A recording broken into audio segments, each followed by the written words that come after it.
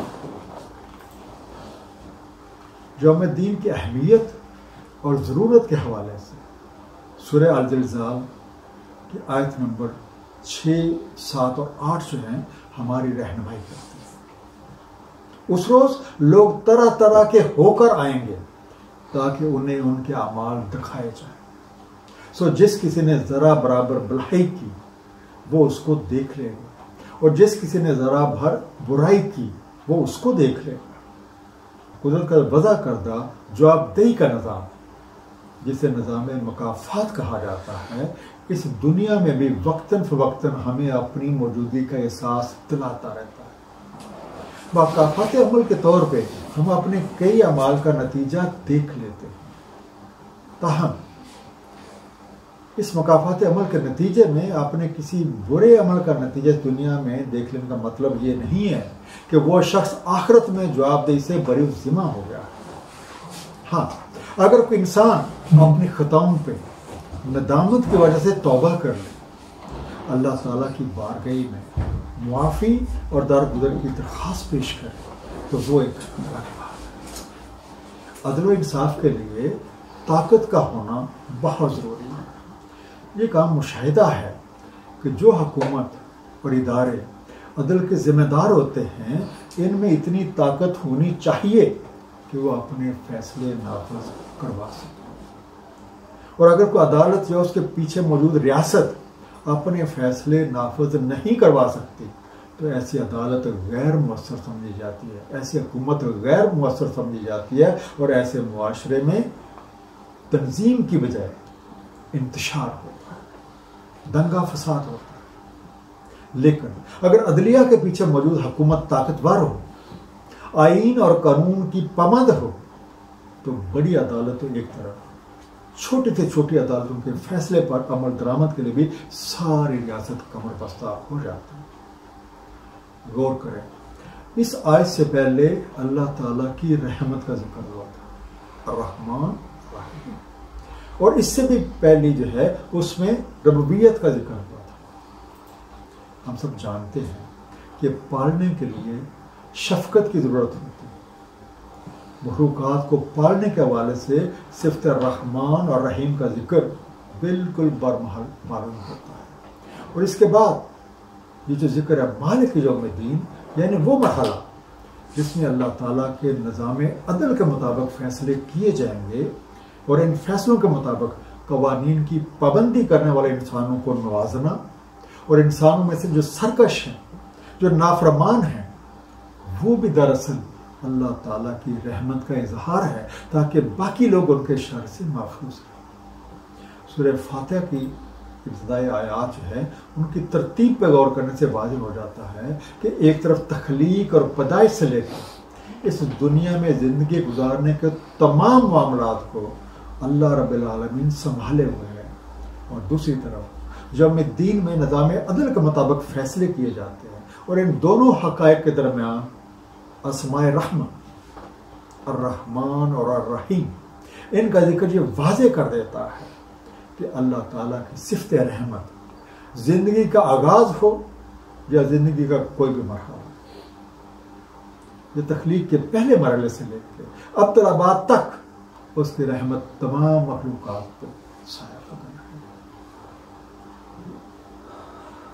ایاک نعبد و ایاک نستعین، ہم صرف آپ ہی کی عبدیت کرتے ہیں اور ہم صرف آپ ہی سے استعانت مانگتے ہیں۔ ایاک، صرف آپ، اونلی یو، نعبد، ہم بندگی کرتے ہیں، وی سرو یو، نستعین، ہم مدد کے طلبگار ہیں، وی سیک ہیلپ۔ اللہ تعالیٰ کی ربوبیت، اللہ تعالیٰ کی رحمت، اللہ کے خالق اور مالک ہونے کا اعتراف، مالک یوم الدین ہونے کا یقین اور اعتراف، اس ذکر کے بعد اللہ کا شکر ادا کرنے کے بعد بندہ یہ کہہ رہا ہے، اے اللہ، اے خالق اور مالک حقیقی ہم تیری ہی عبادت کرتے ہیں، اور اپنی ذات کے لیے، اپنے تمام دنیاوی معاملات کے لیے، اپنی زندگی کے قیام اور بقا کے لیے، اپنی زندگی کی تمام ضروریات کی تکمیل کے لیے اے اللہ ہم آپ سے ہی مدد طلب کرتے ہیں۔ اب یہ بڑی غور طلب بات ہے کہ دین اسلام بندے کو اللہ وحدہ لا شریک کی بندگی سکھاتا ہے اور اللہ کے اوپر مکمل انحصار، جسے آپ توکل اور بھروسہ کہتے ہیں، وہ سکھاتا ہے۔ اللہ تعالیٰ کی یہ بندگی خالص بندگی، اور اسی بندگی میں بندہ اپنے وحدہ لا شریک اللہ کو اپنا معبود تسلیم کرتا ہے کہ اے اللہ میں تیرا ہی بندہ ہوں، میں اعتراف کرتا ہوں، میں تیرے آگے سر جھکاتا ہوں، میں تیرے آگے ماتھا ٹیکتا ہوں، تو ہی میرا خالق ہے، تو ہی میرا مالک ہے، تو ہی میرا معبود ہے۔ یہ بندگی محض عقیدے کی تکمیل نہیں ہے۔ سورہ الفاتحہ کے ذریعے ہمیں ہماری رہنمائی کی جا رہی ہے کہ بندہ اس ہستی کی عبادت کر رہا ہے جو تمام ضروریات کی کفالت بھی کر رہی ہے۔ قرآن کریم ہمیں جو بتا رہا ہے کہ اللہ تعالیٰ نوع انسانی کو اور تمام مخلوقات کو زندگی گزارنے کے تمام وسائل مہیا کر رہا ہے، لہذا مدد کے لیے بھی اللہ ہی کو پکارنا ہے، اپنی تمام ضروریات کے لیے بھی اللہ ہی کی طرف دیکھنا ہے۔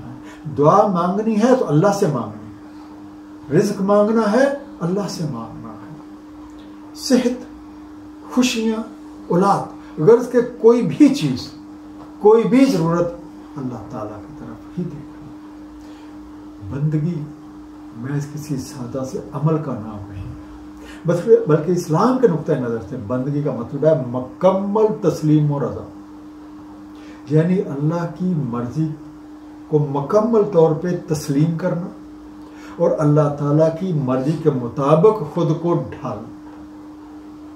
تو اس طرح چوتھی آیت میں انسان کے شعور اور لاشعور میں یہ بات پیوست کی جا رہی ہے کہ بندگی محض اللہ کے لیے ہے اور مدد بھی اللہ ہی سے مانگنی ہے، کیونکہ اللہ تعالیٰ ہی نافع ہے اور اللہ تعالیٰ ہی ظاہر ہے، اور یہ نفع نقصان اللہ تعالیٰ کے بنائے ہوئے نظام کے تحت وجود میں آتے ہیں کہ جب ہم یہ کہتے ہیں ایاک نعبد و ایاک نستعین، ہم تیری ہی عبادت کرتے ہیں، اس کا مطلب محض رسمی عبادت نہیں ہے، بلکہ اس کا مطلب یہ ہے کہ میں اپنی تمام ضروریات کا کفیل اللہ تعالیٰ ہی کو سمجھتا ہوں، اور جب بھی میں اپنی کسی مقصد کی تکمیل کے لیے نکلتا ہوں تو اے اللہ میں آپ سے ہی مدد طلب کرتا ہوں، اور جب بھی مجھے کسی نقصان کا خوف ہوتا ہے تو اس وقت بھی اے اللہ میں آپ کی مدد جو ہے وہ طلب کرتا ہوں۔ گویا یہ آیت ایک اقرار ہے کہ اے اللہ میں تیری بندگی کرتا ہوں، اپنی تمام ضروریات، اپنی تمام خواہشات اور اپنے تمام بچاؤ کے ذرائع جو ہیں وہ بھی تجھ سے وابستہ کیے ہوئے ہیں۔ اہدنا الصراط المستقیم، ہدایت فرما دیں ہمیں صراط مستقیم، اہدنا ہدایت دے ہم کو، رہنمائی فرما دیں ہماری، گائیڈنس۔ الصراط وہ راستہ جو کسی کے چلنے سے بنتا ہے، واقعی المستقیم جس پہ استقامت اختیار کی جائے، مستقلم رہا جائے، یا ایک مستقل انداز میں اپنایا جائے، پرسسٹنٹلی۔ اے اللہ مجھے ٹھیک راستے کی ہدایت فرما دے، مجھے بتا دے کہ ٹھیک راستہ کون سا ہے، مجھے اس ٹھیک راستے پہ چلا تاکہ میں اس پہ چلتے چلتے کامیابی سے ہمکنار ہو جاؤں۔ یہ آیت دعا ہے، اور یہی وہ آیت ہے جس کی بنیاد پہ سورہ فاتحہ کو دعا کہا جاتا ہے۔ ہم جب صراط مستقیم کی اصطلاح وہ قرآن کریم میں تلاش کرتے ہیں تو ہمیں پتہ چلتا ہے سورہ ہود آیت نمبر 56، میرا توکل ہے اللہ تعالیٰ پہ، رب میرا اور رب تمہارا، نہیں ہے کوئی جاندار مگر وہ پکڑے ہوئے ہے اس کی چوٹی، بے شک میرا رب صراط مستقیم پہ ہے۔ اور صراط مستقیم کی حقیقت ہمیں سورہ یاسین کی آیت نمبر 61 میں واضح ہوتی ہے. اور میری ہی عبدیت کرنا یہ ہے صراط مستقیم. ہمیں یہ بھی پتہ چلتا ہے کہ ہمارے پیارے نبی صلی اللہ علیہ وآلہ وسلم بھی اسی راستے پہ ہیں, لوگوں کو اس راستے کی دعوت دے رہے ہیں اور لوگوں کی رہنمائی فرما رہے ہیں, جیسے کہ سورہ المومنون کی آیت نمبر 73 میں ذکر ہے. اور بے شک آپ دعوت دے رہے ہیں انہیں صراط مستقیم کی طرف. سورہ یاسین آیت نمبر 3 اور 4 میں ارشاد ہے, بے شک آپ رسولوں میں سے ہیں اور آپ صراط مستقیم پر ہیں. سورہ شورا آیت نمبر 52 میں ارشاد ہے, اور اس طرح ہم نے وحی فرمائی آپ کی طرف ایک روح اپنے امر سے, نہ تھا تمہیں ادراک کہ کیا ہے کتاب اور نہ ہی ایمان, لیکن ہم نے بنا دیا اسے ایک نور. ہم ہدایت فرماتے ہیں اس سے جو ہم سے چاہتا ہے ہمارے بندوں سے, اور بے شک آپ ہدایت کر رہے ہیں صراط مستقیم کی طرف. سورہ زخرف آیت نمبر 43, سو تھامے رکھیے جو وہی ہوا ہے آپ کی طرف, بے شک آپ صراط مستقیم پہ ہیں. ان آیات میں قرآن کریم نے صراط مستقیم کی تفصیل میں 2 اہم نکات ہیں وہ بیان کیے ہیں. سب سے پہلی چیز عبدیت یا بندگی صرف اللہ تعالیٰ کی اور اس کا طریقہ کار جو وحی الہیہ کے ذریعے وضاحت سے بیان کر دیا گیا. دوسرا اس راستے کی رہنمائی کا فریضہ نبی کریم صلی اللہ علیہ وآلہ وسلم کے سپرد. ایک سادہ سا مفہوم یہ ہے کہ ہماری نجات کا واحد راستہ قرآن کریم کے اوپر نبی پاک صلی اللہ علیہ وآلہ وسلم کی سیرت طیبہ کے مطابق عمل پیرا ہونے میں ہے, کیونکہ اطاعت رسول ہی اطاعت اللہ ہے. صراط الذین انعمت علیہم غیر المغضوب علیہم ولا الضالین, راہ ان کی انعام فرمایا آپ نے جن پہ, نہ جو مغضوب ہیں اور نہ جو سرگردان راہ. الذین وہ لوگ, الذین کا لفظ ایک جمع کا صیغہ ہے اور اس کا واحد ہے اللہ سی, دوست آتا ہے. انعمتا انعام فرمایا آپ نے, یو گریسڈ, یو ویلیوڈ, علیہم ان کے اوپر, ان پہ, غیرہ سوائے, المغضوب غضب یافتہ, جب وہ لوگ جن پہ غضب ہو چکا ہے. پروون گلٹی اینڈ سیٹ پہلا, مقدمہ چلا, مقدمے میں مجرم پائے گئے تو قانون کے مطابق جو سزا بنتی تھی وہ سزا لگا دی گئی. ضالین بھٹکے ہوئے ہیں, راستے کی تلاش میں ہیں, ہدف سے دور ہیں, astray in error of the target. اس آیت کے ایک حصے میں ہم اللہ تعالیٰ سے التجا کر رہے ہیں کہ وہ ہماری اس مخصوص راستے کے بارے میں رہنمائی فرما دیں جس پہ چلنے والوں پہ آپ نے انعامات فرمائے ہیں, جن سے آپ راضی ہو اور جس راستے پہ چلنے سے آپ کی رحمتیں نازل ہوتی ہیں. اور آیت کے دوسرے حصے میں ہم خوف سے بچاؤ اور تحفظ کا اہتمام کر رہے ہیں کہ اے اللہ ہمیں ان لوگوں کے راستے پہ نہ چلانا جن کی سرکشی کی وجہ سے, جن کے انکار کی وجہ سے, عقل کی بالادستی کی وجہ سے آپ کا غضب ان پر نازل ہو, اور نہ ہی ہمیں بھٹکنے دینا. گمراہ ہونے یا بھٹک جانے کا مطلب یہ ہے کہ وہ پہلے کبھی صحیح راہ پہ چلے تھے, ان کو سیدھا راستہ دکھایا گیا, لیکن آگے جا کے وہ اپنی عقل کے غلط استعمال کی وجہ سے بھٹک, ابھی بھی چاہتے ہیں کہ صحیح راہ مل جائے, لیکن کبھی دائیں تو کبھی بائیں. اب ان میں سے کچھ لوگ ایسے ہیں کہ وہ ساری زندگی یہ سمجھتے ہیں کہ وہ صحیح راستے پہ چل رہے ہیں, حالانکہ انہوں نے غلط راستہ چنا ہوا اور ان کی کوششیں رائے گاہ جاتی ہیں. ساری زندگی سمجھتے رہتے ہیں صحیح ہیں, لیکن در حقیقت غلط راستے پہ. انعام یافتہ لوگوں کے بارے میں سورہ نساء کی آیت نمبر 69 ہماری رہنمائی کرتی ہے اور اس کا مفہوم ہے, اور جو اطاعت کرتے ہیں اللہ تعالیٰ اور اس کے رسول کی